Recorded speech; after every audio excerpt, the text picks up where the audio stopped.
김인섭이라는 사람 대법원에서 5년 확정 판결이 나왔는데요. 알선 수재 혐의입니다. 알선이라고 하는 것은 영어로 하면 로비를 해줬다 이런 거죠. 그 로비의 그것은 한국식품연구원이 있던 백편동 거기가 원래 녹지입니다. 그린벨트 지역입니다. 그거를 준주거지역으로 4단계 점프 용도 변경. 그 관련 전문가들이 늘 하시는 말씀이 있죠. 그거는 자기들 상상 속에서는 불가능한 일이다. 그것도 몇 달 만에 이루어진 겁니다. 토지 용도 변경이 4단계 점프한 거. 지금 사진에서 보시는 저 사람 어떻게 보면은 인상만 보면은 아주 이 시골 아저씨처럼 그렇게 생긴 분이라는 말도 있던데 어쨌든 저분 특정 경제범죄 처벌에 관한 가중처벌법을 보면은 거기 제7조에 징역 5년에 벌금 5천만 원까지 선고하도록 되어 있는데 법정 최고형을 때려 맞은 셈입니다. 형법에는 알선 수뢰죄가 있고 특정범죄 가중처벌법에는 알선 수재법이 있는데 특가법에 있는 징역 5년형을 받은 겁니다.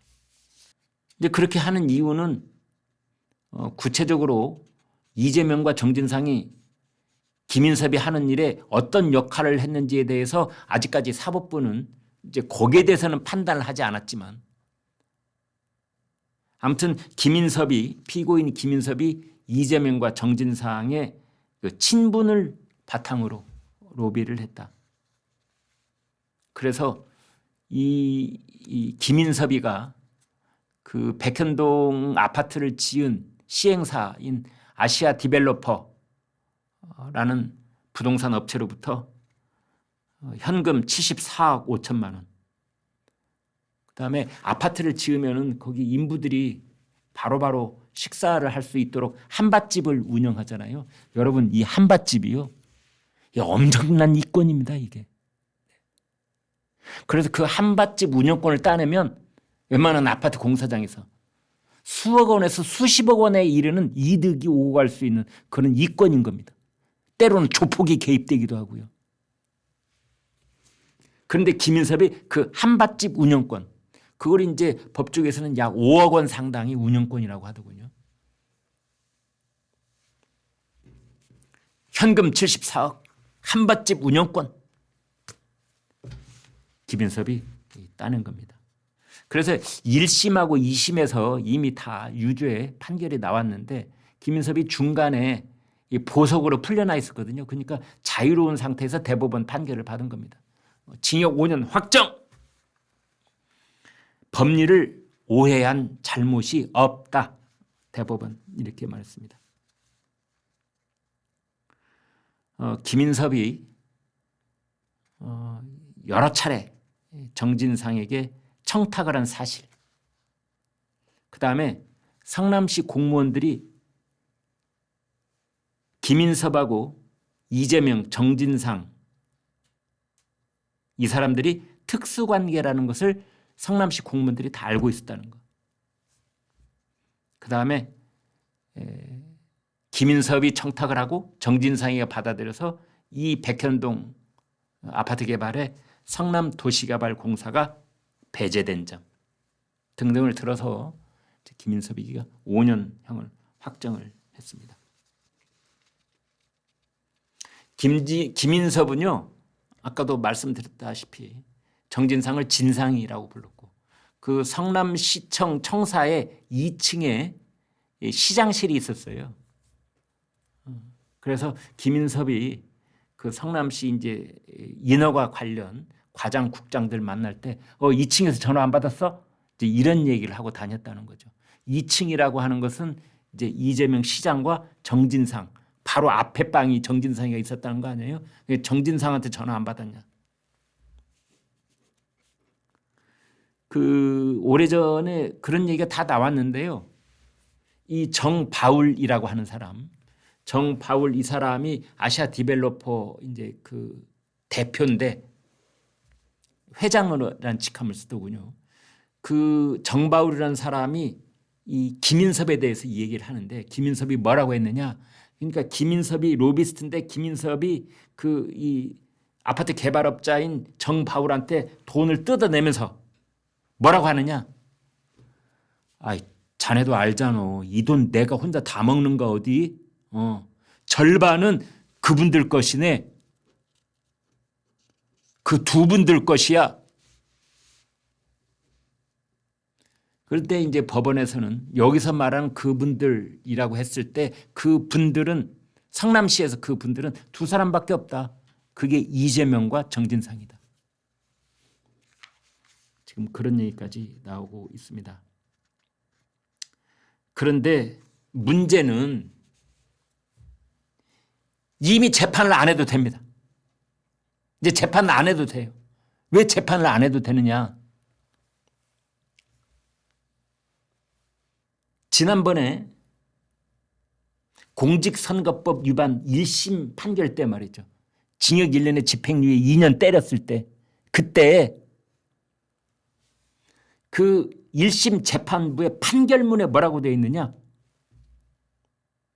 이건 허위사실 공표에 관한 판결이긴 하지만 이 김인섭하고 다 연결이 되어 있는 겁니다. 어떻게?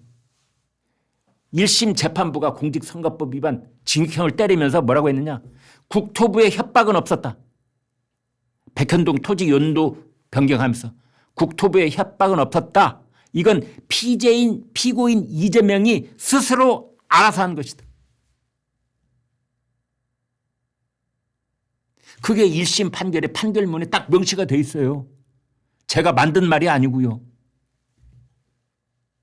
국토부 협박 없었고 피고인 이재명이 스스로 알아서 토지 용도 변경을 해준 것이다.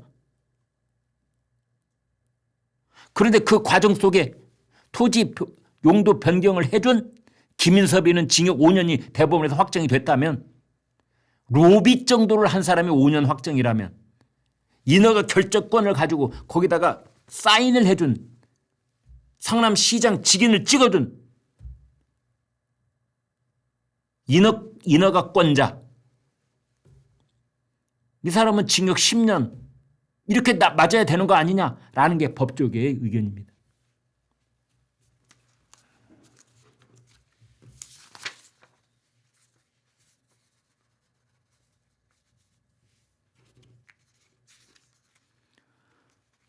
김용에 관한 얘기를 조금만 더 하겠습니다. 아유, 뭐 여러분 좀 지겨우시죠? 죄송합니다. 김용은 이제 1심에서 징역 5년을 선고받았다고 하는데 어제 항소심이 있었습니다. 그래서 제가 이걸 말씀을 드리려고 한 건데 어제 항소심이 있었는데 항소심 결심 공판이 있었습니다. 검찰이 징역 12년을 구형을 했네요. 항소심 선고 공판은 내년 새해 들어서 2월 6일에 나온답니다. 2월 6일 김용 항소심 나오고 이재명 공직선거법 위반도 뭐 2월 중순께 3월 뭐 이때쯤 나오고 줄줄이 이제 나오는 겁니다. 그래서 꽃이 필 때 매화꽃이 됐든 벚꽃이 되든 꽃이 필 때 이제 이재명도 무너질 거고 김용도 무너질 거고 이런 얘기가 나오고 있는 겁니다. 김용에게는 징역 12년 벌금 3억 8천만 원 추징금 7억 8천만 원 그동안 받았던 돈 김용이 유동규에게 이 코트에다가 이렇게 넣어가지고 그래 이렇게 둘할 때는 이 코트가 홀쭉했었는데 나갈 때는 유동규 사무실 나갈 때는 여기가 이렇게 두툼했다는 거예요. 이 현금으로 이 돈을 가지고 나가서 그 증언들이 다 있습니다. 다 토해낸다. 여러분 그 추징금하고 벌금 차이점 아시죠? 다 아실 텐데요. 추징금은 먹은 돈 토해놔라. 이게 추징금입니다. 그러니까 알선수재라고 한다면 지금 이제 김용 알선수재 김용은 알선수재가 아니고 정치자금법 죄송합니다. 또 헷갈릴 뻔했네요. 자 정치자금법 그때 뭐 8억인가 7억 얼마 받았다 아까 말씀드렸잖아요. 그 돈, 정치 자금, 이게 이재명 선거 자금을 쓸 거야 라면서 받아 뜯어낸 돈, 그 돈 그대로 토해놔. 이게 추징금입니다. 그리고 벌금은 뭐냐? 또 잘못했잖아. 그 잘못한 거에 대한 대가를 돈으로도 치러야 되겠어. 징역살이도 하지만 징역살이만으로는 국가가 너에 대해서 충분히 징치를 하지 못하였으므로 벌금도 내놔. 이게 이제 벌금인 거거든요. 가령 음주운전을 해서 걸렸다. 그러면 음주운전 사람이 뭐 누구한테 돈을 받은 건 없잖아요. 그러니까 음주운전 한 사람한테는 추징금은 없습니다. 대신 벌금. 문다의 음주운전 벌금 1,500만 원. 예를 들면 말이죠. 아직 선고 안 됐습니다. 이제 그렇게 저 가수 김어중 씨한테도 벌금 얼마, 징역 얼마 이렇게 이제 하는 거지요. 검찰이 이 김용에 대해서 김용의 정치자금법 위반은 대통령 선거에 대한 국민의 신뢰를 심각하게 훼손했다. 우리 사회가 지금까지 피워온 민주주의의 꽃이 시들 수 있고 다시 피울 수 있다는 믿음이 사그라들 수 있어 다른 정치자금법 사건보다 엄벌할 필요가 있다. 피고인 김용은 수사기관으로부터 법정에 이르기까지 범행을 부인하고 잘못을 인정하거나 반성하지 않는 태도를 보이고 있으며 이 순간만 모면하고 자신이 득세하면 범행이 사라진다고 믿는 것일 수 있다. 지속적으로 증거인멸을 시도한 점도 반드시 고려해야 한다. 저는 이 검찰의 구형 이유 중에서 이 대목이 참 와닿습니다. 자신들이 득세하면 범행이 사라진다고 믿을 것이다. 김용이 이렇게 버티는 이유가 뭐냐? 김용 역시 재판을 미루고 또 미뤄서 오매불망 우리가 모셨던 이재명이 대통령에 당선되는 순간 우리는 바로 교도소에서 풀려날 것이다. 이재명이 대통령 되는 순간 나는 바로 사면복권이다. 그래서 끝까지 잡아떼고 반성 안 하고 부인하고 그래 2027년 3월까지만 참자. 그때까지 감옥살이 하지 뭐 2년만 감옥살이 할 테야. 그런 거를 그 검찰이 다 알고 있는 겁니다. 박영수 있잖아요. 박영수 특검했던 사람. 그 사람에 대한 어제 결심 공판이 있었습니다. 이건 역시 특정 경제범죄 가중처벌법 이것도 알선 수재인데요. 징역 12년, 벌금 16억, 추징금 17억.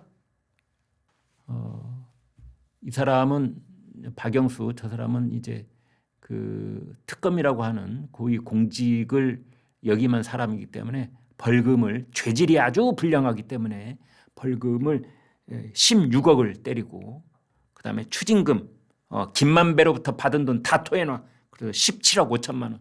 그래서 합하면은 32억 원쯤 됩니다.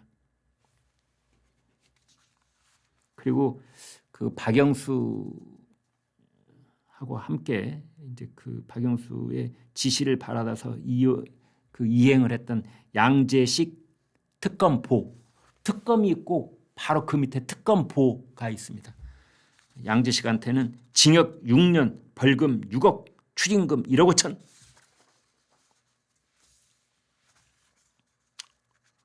참 이것도 지금 불거진 지가 언제입니까?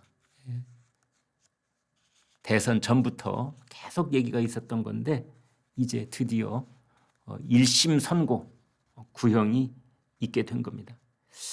박영수 특검은 전라남도 목포 출신입니다. 제가 목포 얘기를 하는 이유가 다른 게 아니고요. 이 사람이 출세가도를 달리는 데는 같은 목포 출신인 박지원 의원하고의 친분 관계가 작용을 했다. 뭐 이런 얘기가 많기 때문입니다. 그런데 이분은 이제 아주 어렸을 때 서울로 올라와 가지고 경기중학교 그러니까 아주 공부를 잘한 그런 아이였죠. 경기중학교 나왔고요. 동성고등학교 나왔습니다. 서울대로 진학을 했는데 희한하게 서울대 법대가 아니라 서울대 종교학과 나왔습니다. 검사가 된 다음에는 그 오대양 집단 자살 사건 이거 수사해서 그때 아주 그 이름을 날렸고요. 또 조직폭력배 소탕에도 아주 그 놀라운 솜씨를 보였던 사람입니다. 그러다가 김대중 정권 때 청와대로 발탁이 됐습니다. 그때도 이제 박지원 의원하고 친분이 디딤돌이 됐다 이런 얘기도 했는데 한때에는 재벌들에게 저승사자 소리를 들었던 그런 경력도 있습니다. 최태원 SK그룹 회장, 그다음에 정몽구 현대차 회장, 정몽구 회장은 구속까지 시켰던 그 장본인이 바로 박영수 특검이었습니다. 그러다가 이명박 정부 들어와서 물 먹고 퇴진을 합니다. 근데 본인 이제 표현이 그렇습니다. 물 먹고 퇴진한다는 건데 아무튼 그러면서 퇴진을 하면서 이명박 전 대통령을 맹비난을 하는 그런 발언을 해서 또 그게 크게 논란이 됐던 사람입니다. 이제 그러다가 어찌어찌 해서 역시 이 박지원 의원의 추천을 받아서 이제 최순실 국정농단 사건의 특검이 되는 거지요. 이재명 대표 입장에서는 이제 이런 것들이 박영수는 대장동하고 관련이 있고 또 김용은 정치자금법하고도 관련이 있고 지금 안심할 틈이 없습니다. 이재명은 위증교사에서 무죄를 선고받았다고 해도 다시 사법 리스크에 나사가 조여지고 있다. 그런 얘기도 나오고 있습니다. 김용 말할 것도 없고 김인섭 말할 것도 없고 지금 그런 상황에 있습니다. 김인섭 대법원 확정 판결, 김용 항소심에서 12년 구형, 그다음에 박영수 또 12년 구형. 서초동에 있는 이 변호사들은 이런 얘기를 하는 사람들이 많습니다. 현재 이재명 대표는 의혹의 꼬리를 잘라내기 위해서 관련 민간업자들과의 유착 관계를 전면 부인하고 있지만 백현동 대장동 의혹의 최정점에는 당시 인허가권자인 성남시장 이재명 대표가 있었음을 부인할 수 없다. 특히 백현동 로비스트 김인섭에게 징역 5년이 선고되고 대법에서 확정됐다면 그 로비 대상이 되는 당사자에게 더 중한 형이 선고되는 것은 당연한 것이다.